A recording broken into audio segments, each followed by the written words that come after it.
How a youngster like myself would define and develop a circle of competence? Oh yeah, that's a good question. And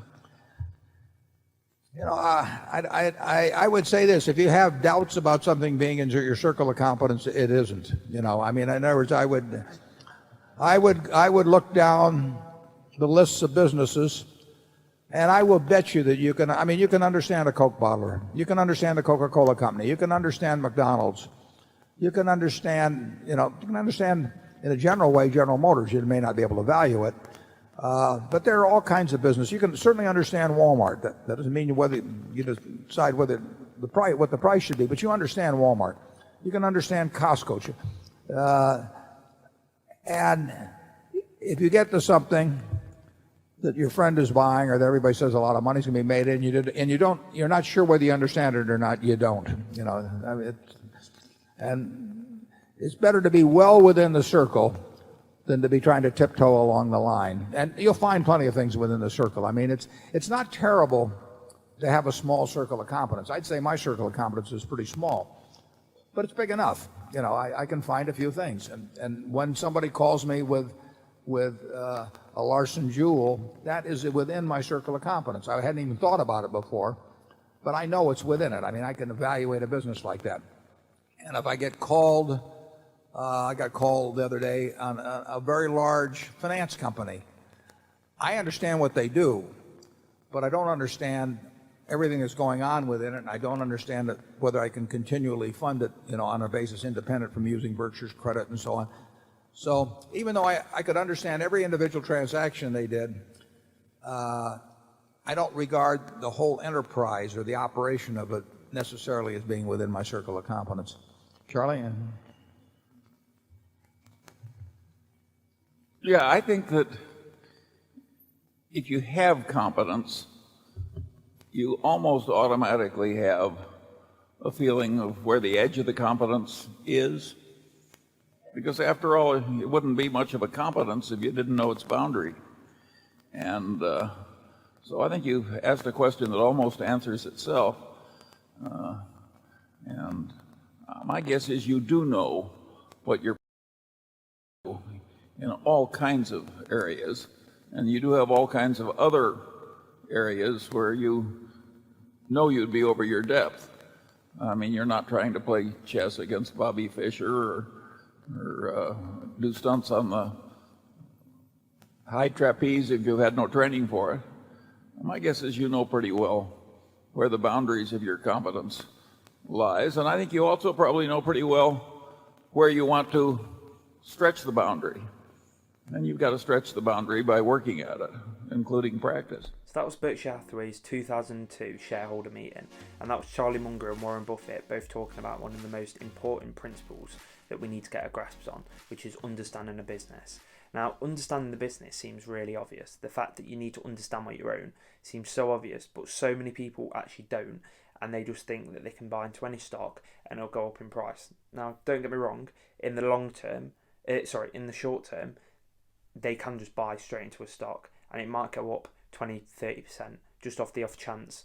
But throughout trying to do this for a long period of time, you need to be investing in companies that you understand, because if the company changes or something happens to the company, you need to know when it's appropriate to sell or buy more, and you can't do that unless you understand the business.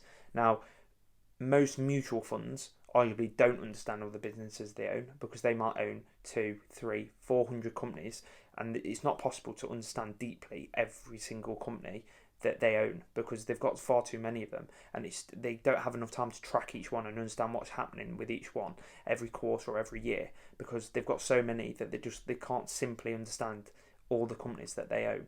A circle of competence is simply a group of companies that you understand and that you can get your head around. Now, there's a lot of companies like Warren Buffett has just spoken about that most people can get their heads around, such as Walmart or Costco or companies like this, which are a lot more consumer-facing companies, because we interact with them every day, and that's actually one of the best ways to understand a company is companies that you like use every day, or that you might work in an industry and you've got a good grasp of that industry because you work in it, or you might have hobbies, such as you might be really into golfing, so you could look up public golfing companies that you can invest in. And these are all ways of understanding a company and having an advantage over someone else, because you already are like a consumer within that company, or you work within that company, and so you've got a slight advantage over the general person that maybe isn't a consumer in that company, or doesn't work in that company. Now, what I've just described there is called the 3 circles concept, which is in Phil Town's Rule 1 book. And the 3 circles he describes is passion, talent, and money.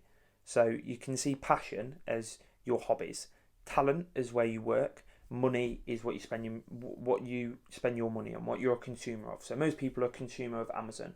So most people can get their heads wrapped around Amazon. Now, don't get me wrong, with some of these companies, there is certain aspects within them which is like AWS, so Amazon Web Services, which some people wouldn't be able to get their heads around, because that's a cloud service. So you do have to dig into these companies and see if you really do understand them. We also want to find companies that are aligned with our values, and that we will be proud to actually own and tell people that we own. For example, Warren Buffett owns Coca-Cola.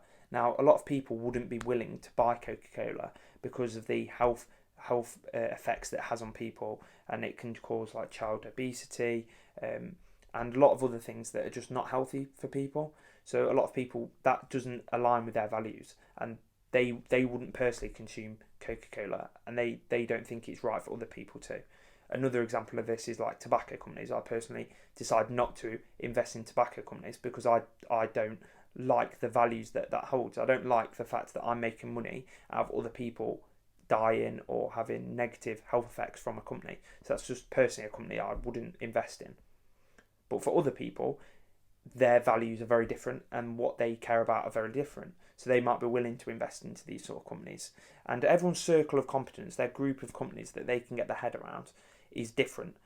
And the main thing we've got to keep within that circle of competence. If you're on the edge, so basically, if you think, I don't know if that company, I really understand it. Maybe you have to read in a few annual reports or listen to a few investor presentations, and you're still like, I don't know whether I can understand it. You probably don't understand it, and you're on that edge of your circle of competence, if not out of it. So what you really want to do is stay firmly in the centre, which is what Charlie and Warren were both talking about. Try and stay as centre as possible. It doesn't matter about the size of it, of the circle of competence. It matters about staying in your circle of competence. So this is one of the key things that we need to get our heads around, and it's crucial, and it's the first step of any investment you ever do.